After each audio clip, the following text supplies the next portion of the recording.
All right, so we just got done with SC and SI. Now we have NE and NI. So as we established earlier, these are irrational elements. So this is about perception, not interaction. Okay, so or perception and judging if you come from MBTI or 16 personalities or something like that. So when we're talking about NE and NI, we're talking about mental. So we talked about spatial already. So mental and spatial is in the perceptual elements. Okay, so this is about perception, not interaction. Okay, that's actually a pretty good name. We should probably go with that instead. Perception and interaction. That's a simple one. So now with NE and NI, we have NI, which is the internal. It's internal mental dynamics of fields. Okay, so what does that mean exactly? Well, let's talk about NE first, actually. We're going to jump to the other one. NE is the internal mental statics of objects. Okay, so what that means, it's referring to objects within your own mind. So we're looking at the mental sphere. We're looking at something that is static. It's not changing, but it's an object of information.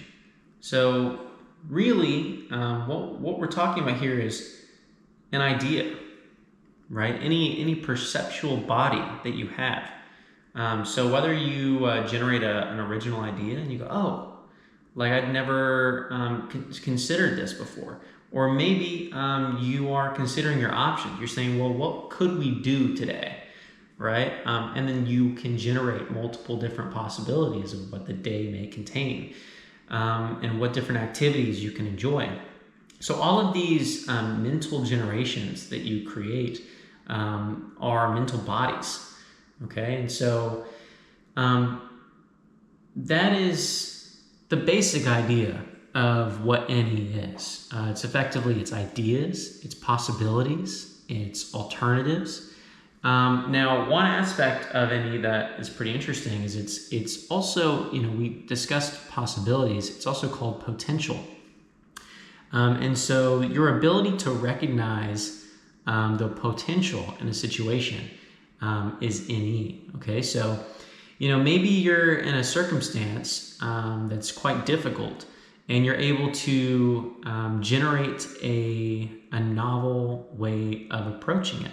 But one of the reasons you might do that is because you can see the potential for your circumstance to change, right? And so in that moment, when you're observing that situation and you come up with that potentiality, or you see the potential in that moment to change or redirect where things are going, that is your ability to recognize potential and to generate an original idea, okay, or an alternative or a possibility. So this is what NE is, okay? It's a perceptual body, and it's static. So why is it static? Well, when you have an idea, that idea doesn't necessarily change the idea itself. You can explore a different idea or a different perspective. And so, if you have a certain perspective and then someone happens to get you to look at it from a different perspective, then that is a different perceptual body. And so that's effectively what NE is. It's that generation of perspective, possibilities, potential, ideas, mental bodies. Okay, that is what NE is. So what about mental fields? What is that all about? Well, for mental fields, we're looking at the internal mental dynamics of fields. So it's not static. This one's moving. This one's constantly shifting. Okay, so and it's dynamic. So it's dynamic, and it's a field. It's the relationship between ideas. It's the relationship between mental bodies. So what does that mean? Well, it can mean quite a lot of things, actually. For one, it can be, the analysis of ideas' relationships to one another. So, you can consider different possibilities or perspectives. Let's say you and I have a discussion about religion or about philosophy. If we are discussing this information, then our ability to take these different perspectives and see their relationship to one another and how they're related and how they may be different, this is the utilization of introverted intuition. And so its ability is to understand the fields that exist between perceptual bodies. And so another thing that NI tends to do is it tends to synthesize perspective. And so you'll often see that because it can see the field between ideas, it often, and particularly the people that use it, they are often focused on the field rather than the ideas. And so they can see how all of these different ideas or different perspectives are all connecting. And so another word for NI might be synthesis. That is one of the words that I use in my article, which I'll actually post down below. So another thing is, NI does not solely operate based off of, what happens in the mind. It also pulls from other things. So, for example, you might have events that occur in your life. I'm having this event now.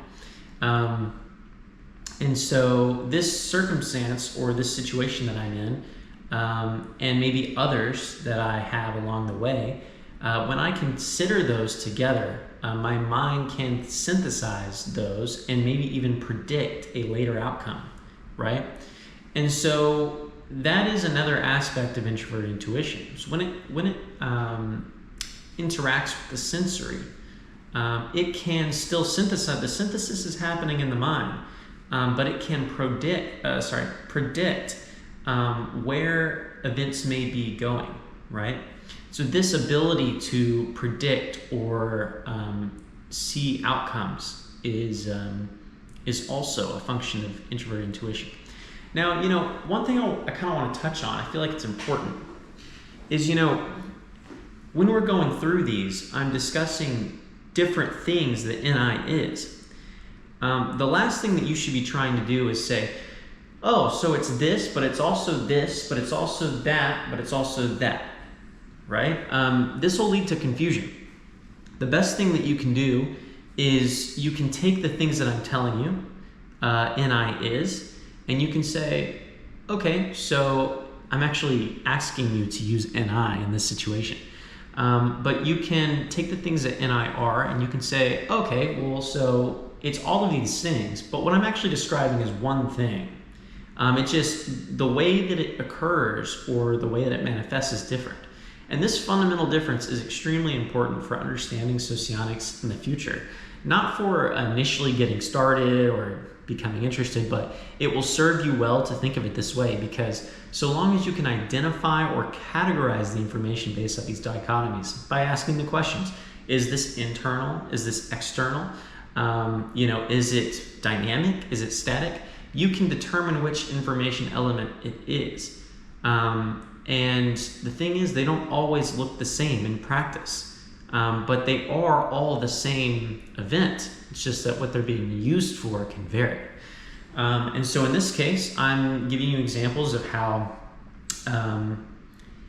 we can evaluate the relationships between ideas. We can synthesize these ideas. We can find a convergence between ideas or possibilities even. What are all the things that I can do today? Well, what do they all have in common? Or, whatever the case may be, that you can use this type of information in various ways. And then similarly, one facet of NI that I did not cover was vision. It could be recognizing your own potential and coming up with a vision based off of that potential. You might have seen yourself in different situations, recognize the potential in those situations, and be like, you know what? Like I could genuinely become this type of person. I could become a fill in the blank, right? And so that is another aspect of NI, is vision. So these are all of the different things that we see NI doing and NE doing. So I hope that this was an insightful video on intuition and socionics.